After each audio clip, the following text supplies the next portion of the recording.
The October morning air carried a crisp chill as Windsor Castle awakened to one of its most anticipated days of 2018.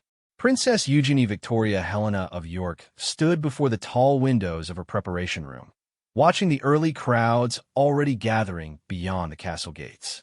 Her wedding day had finally arrived, and with it came the weight of royal tradition that would soon unfold in the most public way imaginable.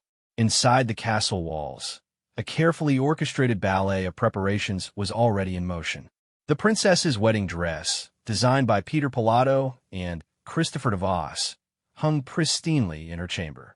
The gown featured a stunning open-back design that would later become the talk of fashion magazines worldwide, chosen specifically to showcase the surgical scars from Eugenie's childhood operation for scoliosis. This personal touch would transform what many brides might consider an imperfection into a powerful statement of confidence and authenticity. Queen Elizabeth II had risen early that morning in her private apartments at Windsor. At 92 years old, she had witnessed countless royal ceremonies, but each wedding of her grandchildren held special significance. The monarch's morning routine remained unchanged despite the day's importance. Her lady-in-waiting had already laid out the Queen's carefully selected outfit, a delicate mint green coat and matching hat by Stuart Parvin, adorned with a diamond and pearl brooch that had belonged to Queen Mary. Prince Philip, Duke of Edinburgh, prepared alongside his wife with his characteristic efficiency. At 97, he had recently stepped back from many public duties, but family weddings remained non-negotiable commitments. His morning valet helped him into his naval uniform, complete with the ceremonial sword that had accompanied him through decades of royal service. The Duke's presence at the ceremony would be particularly meaningful, as his public appearances had become increasingly rare. Across the castle, Prince Charles and Camilla, Duchess of Cornwall, were making their own preparations. Charles had always maintained a close relationship with his niece Eugenie, often praising her charitable work and dedication to ocean conservation. The Prince of Wales selected his morning dress with care, understanding that every detail would be scrutinized by the media and public alike. Camilla chose an elegant navy ensemble by Anna Valentine, topped with a distinctive hat featuring dramatic feather details. The Duke and Duchess of Cambridge faced their own unique challenges that morning. Catherine had given birth to Prince Louis just 6 months earlier, and this would be one of her first major public appearances since the birth. Her recovery had been closely monitored by the media, with every appearance analyzed for signs of her well-being. William, meanwhile, balanced his role as supportive cousin with his responsibilities as a future king, knowing that his presence and behavior would be noted by constitutional experts and royal watchers. Prince Harry and Meghan, Duchess of Sussex, prepared for what would be their first royal wedding as a married couple. Having wed just 5 months earlier in the same venue, they understood intimately the pressures their cousin would face. Meghan selected a navy blue Givenchy coat, paired with a matching fascinator, choosing an understated elegance that had become her signature style. Harry, resplendent in his blues and royal's uniform, felt a particular kinship with Eugenie, as both had navigated the challenges of being spare heirs in the royal hierarchy. Princess, and known for her no-nonsense approach to royal duties, arrived at the castle with military precision.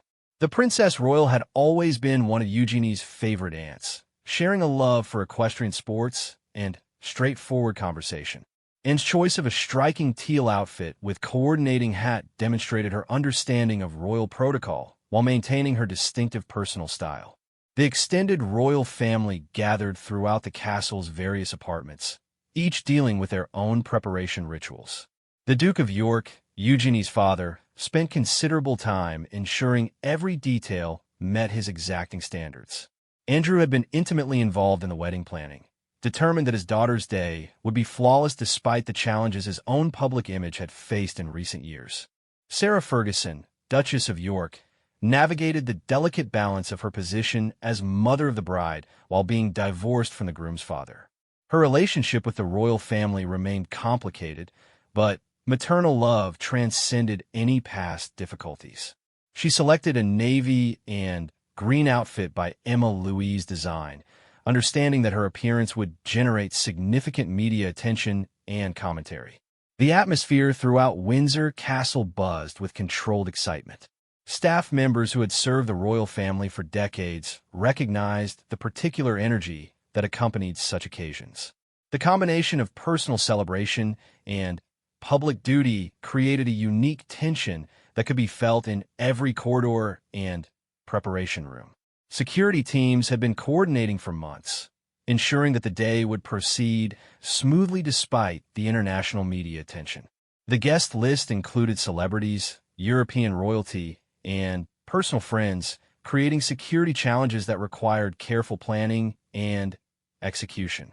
Every entrance and exit had been mapped, every contingency planned for, yet everyone understood that live events carried inherent unpredictability. As the morning progressed, the various members of the royal family began their coordinated journey towards St. George's Chapel. Each departure was timed precisely, taking into account not only protocol requirements, but also the practical necessities of managing such a large and distinguished group of participants. The Queen and Prince Philip would travel together in the state Bentley, their arrival time to create the maximum impact while respecting the protocol that placed them at the apex of the ceremonial hierarchy. Their journey would be brief, but significant, representing the continuity of the monarchy and the blessing of the sovereign upon the union. Prince Charles and Camilla prepared for their own departure, understanding their role as senior working royals who would help set the tone for the entire ceremony. Their presence validated the occasion while demonstrating family unity that had sometimes been questioned by media observers. The younger generation of royals prepared to travel in their designated vehicles, each understanding their specific role in the day's carefully choreographed events. The sight of multiple royal cars making their way from the castle to the chapel would create a spectacle that millions around the world would watch. But for the family members themselves, it represented the beginning of a deeply personal celebration of love and commitment. As the final preparations concluded, each member of the royal family carried with them not only the weight of tradition and protocol, but also the genuine joy and excitement that comes with celebrating a beloved family member's happiness. The stage was set for a ceremony that would blend ancient traditions with personal touches, creating memories that would last far beyond the day itself. The ancient stones of St. George's Chapel had witnessed royal ceremonies for over 500 years, but the morning of October 12, 2018, brought a particular vibrancy to the historic venue.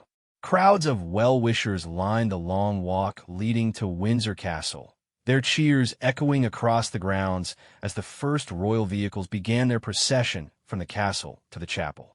The timing of each arrival had been calculated to the minute, creating a crescendo of excitement that would build throughout the morning. Television cameras from around the world captured every moment, broadcasting the spectacle to an estimated global audience of millions.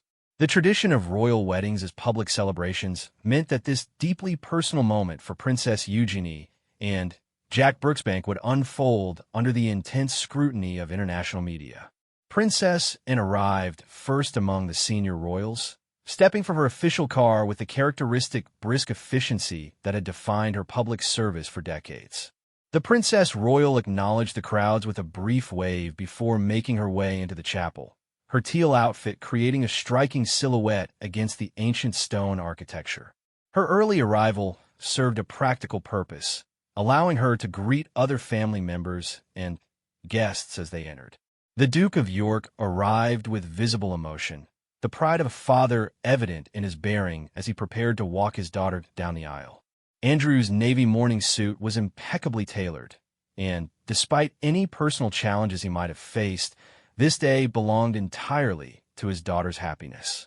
He spent several minutes greeting dignitaries and family members, his role as father of the bride taking precedence over any other considerations. When the Duchess of York arrived, the crowd's reaction demonstrated the continued public affection for Sarah Ferguson despite the complexities of her relationship with the royal establishment. Her navy and green ensemble complemented the autumn setting perfectly, and her radiant smile reflected the joy of a mother watching her daughter achieve a long-held dream. The sight of both of Eugenie's parents together, united in celebration of their daughter's happiness, provided one of the morning's most touching moments. The arrival of Prince Charles and Camilla brought a heightened sense of occasion to the proceedings.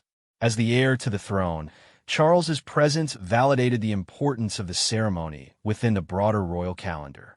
The Prince of Wales appeared relaxed and jovial, stopping to exchange words with several guests before entering the chapel. Camilla's elegant navy outfit and dramatic hat created exactly the sophisticated impression that had become her hallmark since joining the royal family. The Duke and Duchess of Cambridge's arrival generated particular excitement from the assembled crowds. Catherine's first major public appearance since Prince Louis's birth was eagerly anticipated by royal watchers and fashion enthusiasts alike. She emerged from the car wearing a stunning fuchsia dress coat by Christopher Kane, topped with a matching fascinator by Juliette Botterill. The vibrant color complemented her glowing complexion and demonstrated her return to full public duties with characteristic style and grace. Prince William walked beside his wife with the easy confidence of someone comfortable in the public eye. His morning dress was perfectly tailored, and his interaction with the crowds reflected years of experience in royal protocol. The couple's children remained at home, allowing Catherine to focus entirely on supporting her cousin-in-law on this important day. The arrival of Prince Harry and Meghan drew particular attention from royal observers, as this marked one of their first official appearances since their own wedding just months earlier. Meghan's navy Givenchy coat demonstrated her continued collaboration with Claire Waite-Keller, the designer who had created her wedding dress. The subtle elegance of her outfit showed her growing understanding of royal dress codes and her ability to support other family members while maintaining her own distinctive style. Harry appeared completely at ease, his military uniform reflecting his continued connection to his service background despite stepping back from active duty. The couple's body language suggested their growing comfort with their roles within the royal family, and their obvious affection for Eugenie added a personal warmth to their official presence. Queen Elizabeth II's arrival created the climactic moment that everyone had been waiting for. The sovereign's appearance in any context carries constitutional significance, but her presence at family weddings demonstrates the personal side of monarchy that the public rarely glimpses. The state Bentley moved slowly through the crowds, allowing the Queen and Prince Philip to acknowledge the well-wishers who had gathered to share in the celebration. The Queen's mint green ensemble by Stuart Parvin created a perfect harmony with the autumn setting, while her choice of jewelry reflected the careful balance between personal taste and royal tradition. The diamond and pearl brooch she wore had belonged to Queen Mary, connecting this modern celebration to the long history of royal unions that had preceded it. Prince Philip's presence carried particular poignancy, as his public appearances had become increasingly rare due to his advanced age and recent retirement from official duties. His naval uniform, worn with the same dignity that had characterized his decades of royal service, reminded observers of his own remarkable journey from foreign prince to beloved royal consort. The gathered guests represented a fascinating mixture of European royalty, British aristocracy, celebrities, and personal friends that reflected both Eugenie's royal status and her modern lifestyle. The presence of figures like Robbie Williams, Cara Delevingne, and members of various European royal houses created a guest list that spanned generations and social circles. Inside St. George's Chapel, the atmosphere built steadily as each arrival added to the sense of anticipation. The venue itself, with its soaring Gothic architecture and rich history, provided a magnificent backdrop for the ceremony. The same chapel had recently hosted Harry and Meghan's wedding, and before that had witnessed centuries of royal ceremonies, marriages, and celebrations. The seating arrangements within the chapel reflected careful attention to both protocol and family relationships. Senior royals occupied the front rows, while the broader guest list filled the nave in accordance with established precedent. The positioning allowed for optimal viewing of the ceremony, while maintaining the dignity and solemnity appropriate to such an occasion. As the final guests took their seats, the ancient ritual of royal wedding preparation reached its crescendo. The combination of personal celebration and public ceremony created an atmosphere that was both intimate and grand, reflecting the unique position that modern royalty occupies between private family life and public service. The organ music that filled the chapel provided a soundtrack that connected this contemporary celebration to centuries of royal tradition. Every detail, from the flower arrangements to the order of service, had been carefully planned to honor both royal protocol and the personal preferences of the bride and groom. With all the royal family members now in place, the stage was set for the ceremony that would unite Princess Eugenie and Jack Brooksbank in marriage while providing the public with a glimpse into the personal side of the modern monarchy. The careful balance between tradition and contemporary sensibility that characterized the preparations would soon give way to the ancient words and rituals that have marked royal unions for generations. The ancient ritual began as Princess Eugenie appeared at the entrance to St. George's Chapel, her presence creating a moment of collective breath-holding among the assembled congregation. The bride's dress, with its elegant flowing lines and dramatically open back, made a stunning impression as she began her walk down the aisle accompanied by her father, the Duke of York. The design choice to showcase her surgical scars transformed what could have been perceived as vulnerability into a powerful statement of confidence and authenticity.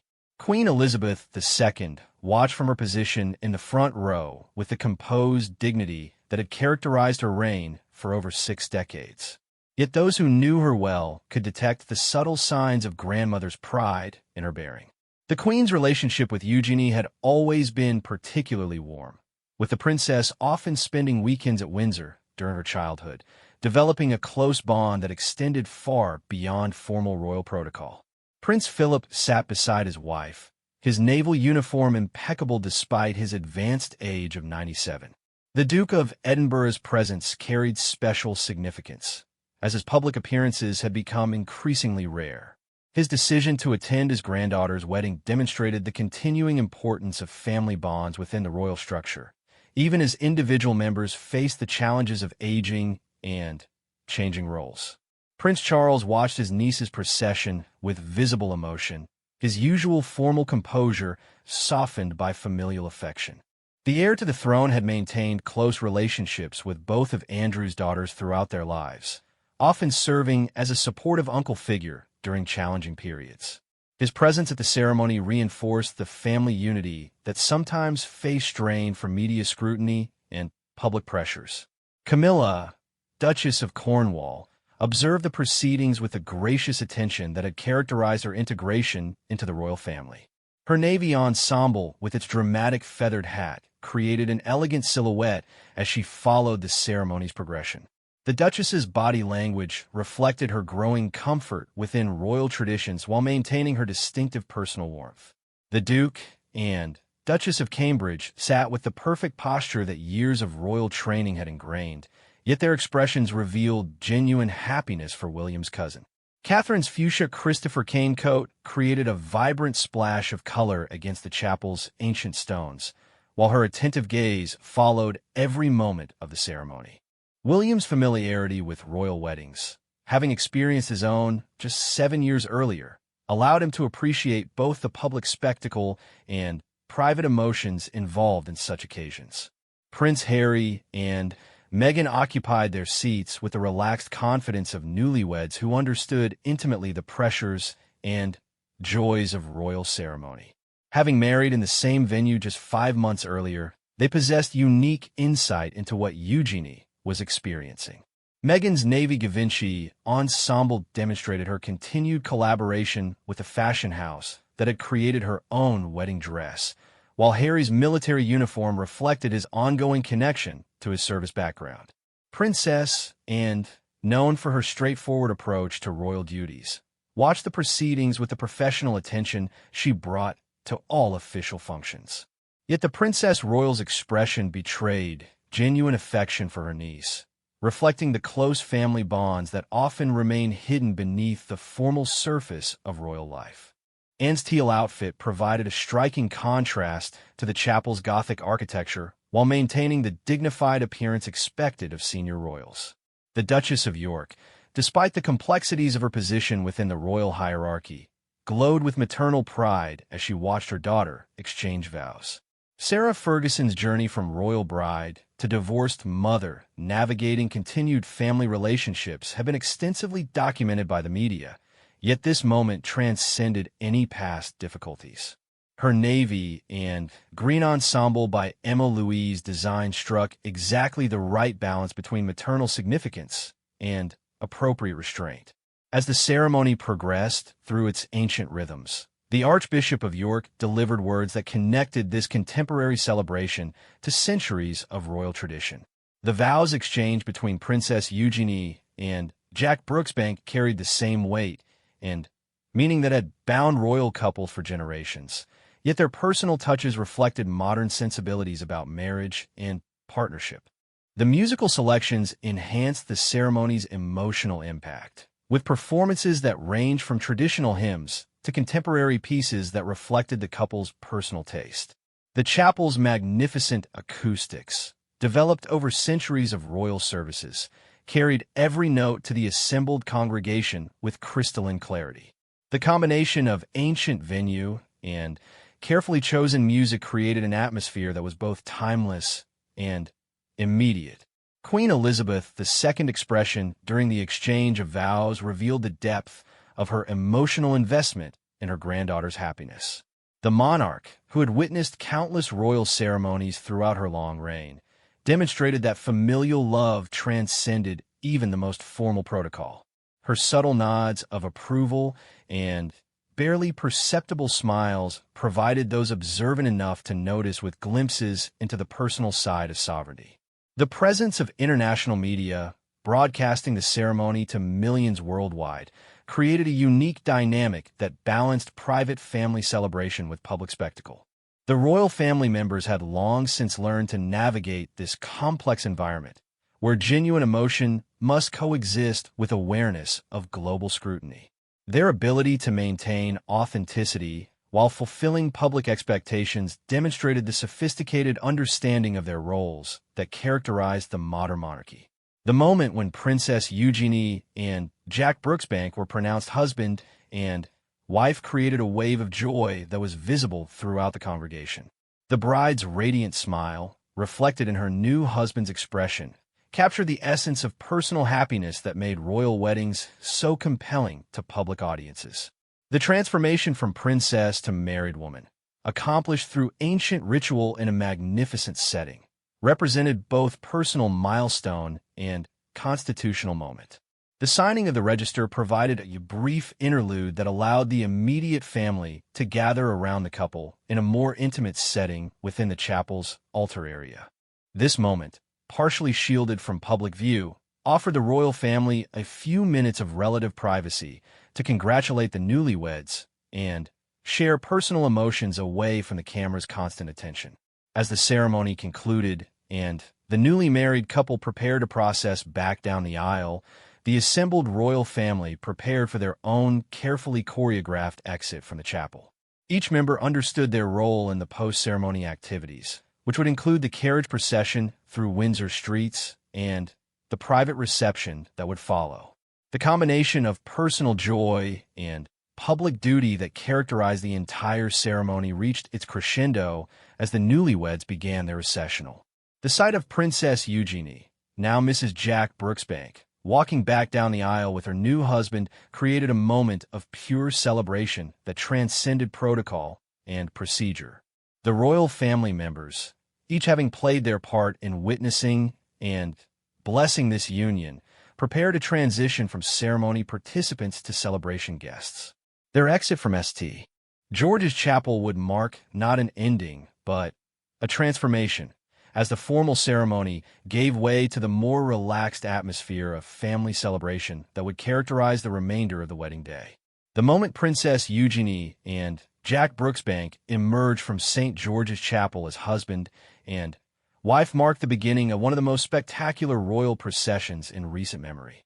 The newlyweds stepped into the Scottish state coach, a magnificent vehicle that had been specially chosen for their wedding journey through the streets of Windsor. The ornate carriage, with its rich blue and gold decorations, provided a fairy tale setting that perfectly complemented the bride's radiant happiness and the groom's obvious pride. Queen Elizabeth II and Prince Philip prepared for their own departure with a measured precision that had characterized their public appearances for decades. The sovereign and her consort would travel in the state Bentley, their journey timed to allow them to arrive at the reception ahead of the other guests while maintaining the protocol that placed them at the apex of the royal hierarchy. The Queen's mint green outfit continued to catch the light beautifully as she moved from chapel to car, her choice of jewelry sparkling in the October sunshine. The Duke of Edinburgh's careful navigation from chapel to vehicle demonstrated both his determination to participate fully in his granddaughter's celebration and the physical challenges that came with his advanced age. Prince Philip's naval uniform, worn with the same dignity that had marked his decades of royal service, created a striking figure as he accompanied his wife to their waiting car. The sight of Britain's longest-serving royal consort participating in this family celebration provided a poignant reminder of the personal relationships that existed beneath the formal structure of monarchy. Prince Charles and Camilla emerged from the chapel with a relaxed demeanor of senior royals comfortable in their public roles. The heir to the throne's obvious pleasure in his niece's happiness was evident in his animated conversations with other family members as they gathered outside the chapel. Camilla's dramatic feathered hat created an elegant silhouette against the ancient stone architecture, while her warm interactions with other guests demonstrated her continued integration into the heart of the royal family. The Prince of Wales paused to exchange words with several of the international dignitaries and celebrity guests who had attended the ceremony, his diplomatic instincts automatically engaging even in this family context. His ability to balance personal celebration with royal responsibility illustrated the complex demands that senior royals faced in every public appearance. The Duke and Duchess of Cambridge's exit from the chapel provided one of the day's most photographed moments. Catherine's fuchsia Christopher Kane coat created a vibrant splash of color that photographers and fashion observers would analyze for weeks to come. Her confidence in choosing such a bold hue for a royal wedding demonstrated her growing understanding of how to use fashion as a tool of royal communication while expressing personal style.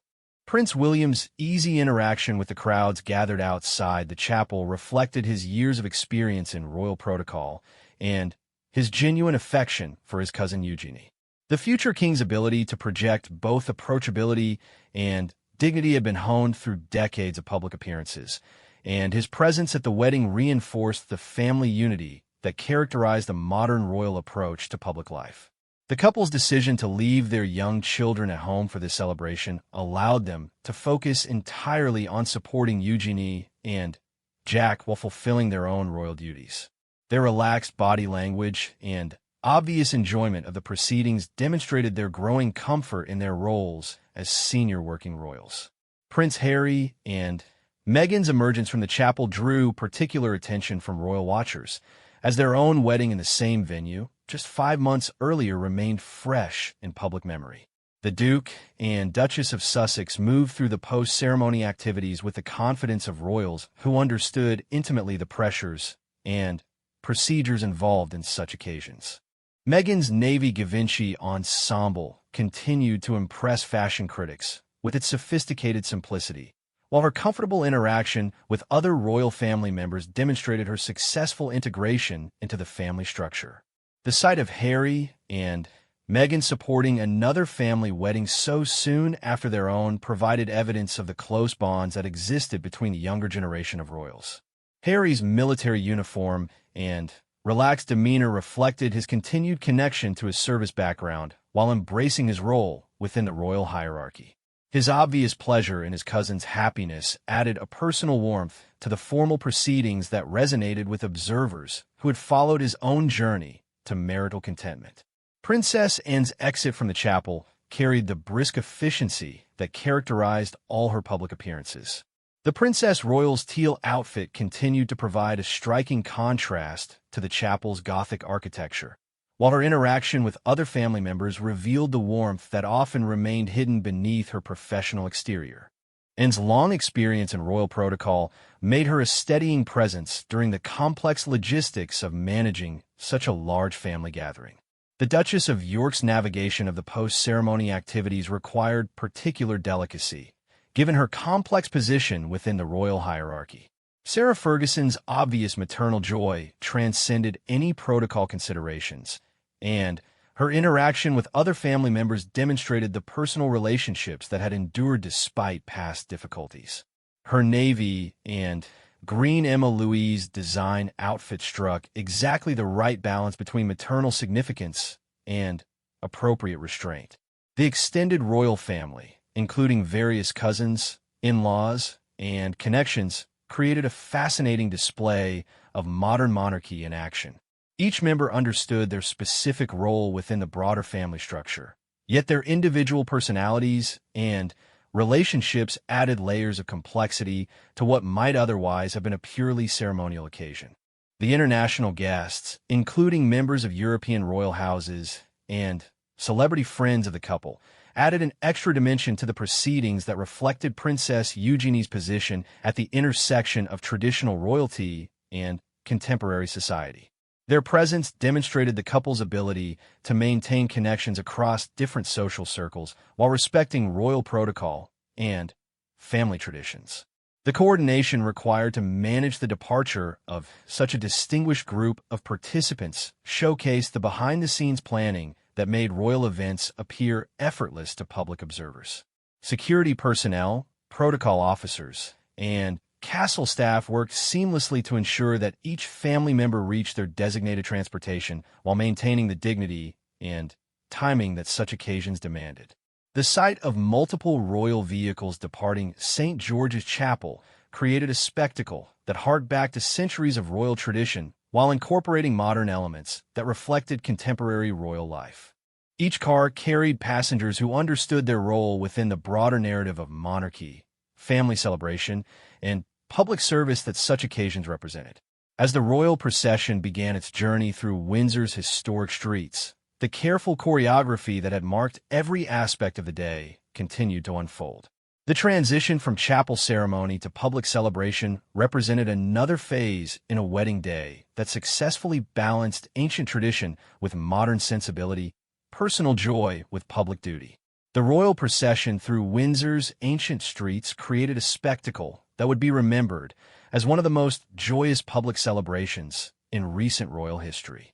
Princess Eugenie and Jack Brooksbank's journey in the Scottish stagecoach transformed their wedding from a private family celebration into a shared moment of national happiness. The crowds lining the route responded with enthusiasm that reflected both affection for the royal family and genuine pleasure in witnessing a fairy tale romance come to its perfect conclusion. The newlyweds' carriage route had been carefully planned to maximize public viewing opportunities while maintaining security and protocol requirements. As they traveled through Windsor Great Park and along the Long Walk, thousands of well-wishers cheered, waved flags, and captured photographs that would become treasured mementos of this historic day. The bride's radiant smile and obvious happiness created images that newspapers and magazines would feature for months to come. Queen Elizabeth II and Prince Philip's journey back to Windsor Castle in the state Bentley provided opportunities for the crowds to demonstrate their continuing affection and respect for the monarch and her consort. The Queen's gracious acknowledgement of the cheering spectators, accomplished with subtle waves and warm smiles, demonstrated the personal connection that had sustained her reign through decades of change and challenge. Prince Philip's presence beside his wife carried particular poignancy for observers who understood this might be among his final public appearances. The Duke of Edinburgh's naval uniform and dignified bearing remained unchanged despite his advanced age, providing a powerful symbol of service and dedication that had characterized his entire royal career. His participation in his granddaughter's wedding celebration represented a triumph of family love over physical limitations. The Prince of Wales and Duchess of Cornwall's return journey allowed them to bask in the reflected joy of the occasion while fulfilling their own royal duties to acknowledge and connect with the public. Charles's obvious pleasure in the day's success was evident in his animated gestures and warm responses to the crowds. Camilla's elegant presence and gracious interaction with well-wishers continued to demonstrate her successful integration into the heart of the royal family. Their car journey provided opportunities for informal conversation about the ceremony's highlights, the success of the organizational planning, and the obvious happiness of the newlyweds. Such moments of private reflection within public duties illustrated the complex balance that senior royals maintained between personal emotions and official responsibilities. The Duke and Duchess of Cambridge's return to Windsor Castle generated particular excitement among the crowds who had gathered specifically to catch glimpses of the popular couple. Catherine's fuchsia coat continued to create a stunning visual impact, while her relaxed demeanor suggested her complete recovery from recent childbirth and her readiness to resume full royal duties. Prince William's easy interaction with spectators along the route reflected his years of experience in royal protocol and his genuine appreciation for public support. The future king's ability to project both accessibility and dignity had been refined through countless public appearances, and his presence at Eugenie's wedding reinforced the family solidarity that characterized the modern royal approach to public service. Prince Harry and Meghan's journey through Windsor streets carried special significance, as they retraced the route of their own wedding procession just 5 months earlier. The Duke and Duchess of Sussex appeared completely comfortable with the public attention, their body language suggesting confidence in their royal roles and genuine pleasure in supporting family celebrations. Their presence at Eugenie's wedding so soon after their own provided powerful evidence of the close bonds between the younger generation of royals. Meghan's successful navigation of her second major royal wedding as a family member demonstrated her growing understanding of protocol requirements while maintaining her distinctive personal style. The return to Windsor Castle marked the transition from public spectacle to private family celebration. The carefully planned reception would allow the royal family to relax the formal constraints that had governed the morning's activities and focus on personal congratulations and family bonding that such occasions promoted. Queen Elizabeth II's role as hostess for the reception required her to balance sovereign dignity with grandmother's joy, creating an atmosphere that honored both royal tradition and family happiness. The Queen's obvious affection for Princess Eugenie had been evident throughout the day's proceedings, and the private celebration would allow for more personal expressions of love and support.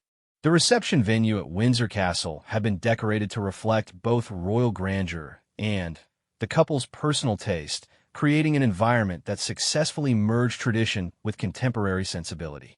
The guest list combination of European royalty, British aristocracy, and personal friends created fascinating social dynamics that reflected Princess Eugenie's position at the intersection of multiple worlds. The Duke of York's obvious pride in his daughter's happiness dominated his demeanor throughout the reception activities. Andrew's role as father of the bride allowed him to focus entirely on family celebration, temporarily setting aside any public challenges he might face in other contexts. His speeches and toast reflected paternal love and genuine pleasure in welcoming Jack Brooksbank into the royal family. Sarah Ferguson's navigation of the reception required continued delicacy, given her complex position within royal hierarchy, yet maternal joy transcended any protocol considerations. The Duchess of York's interaction with other family members and guests demonstrated the personal relationships that had endured despite past difficulties and media scrutiny. The younger royals used the reception as an opportunity to strengthen family bonds while celebrating their cousin's happiness. The relaxed atmosphere allowed for conversations and interactions that formal ceremonies typically prevented, creating memories that would last far beyond the wedding day itself. As the afternoon progressed into evening, the wedding celebration evolved from formal reception to intimate family gathering. The royal family members gradually departed according to their own schedules, and commitments, each carrying memories of a day that had successfully combined ancient tradition with contemporary joy. The success of Princess Eugenie's wedding day reflected the royal family's continued ability to balance public duties with private happiness, creating occasions that resonated with both immediate participants and global audiences. The careful planning, flawless execution, and obvious genuine emotion that characterized every aspect of the celebration provided a template for future royal weddings while honoring the traditions that had sustained the monarchy through centuries of change. The lasting impact of the day would extend far beyond the immediate celebration, providing the newlyweds with memories that would sustain their marriage through future challenges, while giving the royal family another successful example of their continued relevance and appeal to contemporary society. The sight of multiple generations of royals united in celebration of love and commitment offered hope and inspiration that transcended national boundaries and cultural differences.